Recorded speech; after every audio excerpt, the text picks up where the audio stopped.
Hello, welcome to another video of RC Forge Productions. I want to share with you some of my other hobbies besides costumes and props are miniatures. I've been working with miniatures for a very long time, ever since I was young, mainly Warhammer and also military miniatures, and I still work with Warhammer and military miniatures, as you can see here. There are several different brands here that I'm going to go over with you and just and all these different dioramas, just kind of give you an idea of what I got working here. These are all 1/35th scale German style military miniatures. These are Tamyia ones here. I thought this set looked really good. This is actually a mixture of another set, and they're all kind of gonna be gathering here at this, what looks like a, maybe end of a road or near a park or something with a fountain. More of a summer or spring look, as you can see with the green on the tree there. And the rest of these are mostly going to be winter. I have a Precision Ice and Snow from the UK. It's a really high quality snow for dioramas and miniatures and anything small that you're working with. And that usually works with anything from 1/72nd scale and even higher up. So I'm excited to use that brand. These guys here, they're Verlandin models, Verlinden, I think I'm pronouncing that right. They're 1/35th as well. I thought they looked good with this Panther tank. And there's usually these come in a pack of 2 or 1 or maybe even 3, depending on what you get. But these guys are kind of a variety of different models, and I just kind of placed them together with their photos, just kind of linking them to see what they would look like. So I thought all these guys look pretty good. And they're really cold, and with the winter, there's gonna be some trees in the background too. I think that's gonna look pretty neat. And the rest of these 4 that you see here are 5 different things I got going on. This is a vendor from eBay. I'll put a link in the description below, but these are all 1/35th as well. These miniatures are just really high quality and detail. I couldn't pass up not getting them.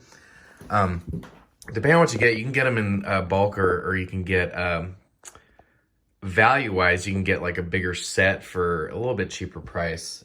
Sometimes they're a little bit more, depending on what the miniature is, but the quality of these miniatures are just so high, I couldn't say no when purchasing them. And some of these models don't have all their weapons on there, because I'm going to paint them and glue them together. It'll just be a little bit easier to put together. Despite these miniatures and their quality, they are highly detailed, but they are also very brittle at the same time. This type of resin that they use, or plastic, is very brittle. They're packaged very well when they come, but it's sometimes when you're taking them off their the rest of the flashing or what the excess plastic, just even trying to put them together, because they come unassembled, they kind of tend to break. But when they do break, or if they do break, you can just glue them back right when they're broke together. So it's a pretty easy fix. Yeah, so we have a variety of winter and there's the Africa core here. One reason I got these too is I kind of saw some miniatures that I like. There's a lot, I mean, I like them all really, but some ones I really like that I think would go well in a diorama, like these 4 here, this tanker, they just kind of looked hot. They're just wearing shirts, sleeves rolled up, and then just kind of looks like maybe a type of Africa desert type look. And these guys are different now. This was a different group, so I got these separate from this, but they came from the same vendor. His finger broke off and the end of his gun broke off, hence the brittleness of the resin, like I mentioned, so I'm gonna have to sculpt that in and replace the gun or the end of it, so that's not a problem.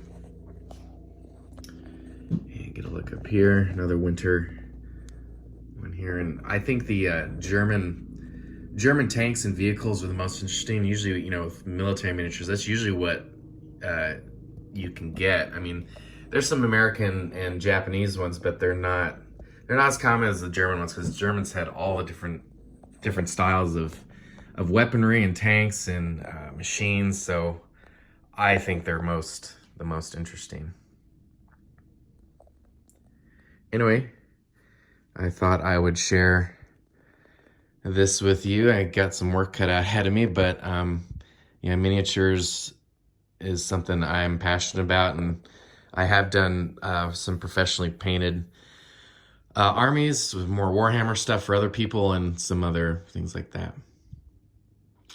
Maybe I'll give you one more rundown and everything because they just look so cool. I can't get enough of the detail here.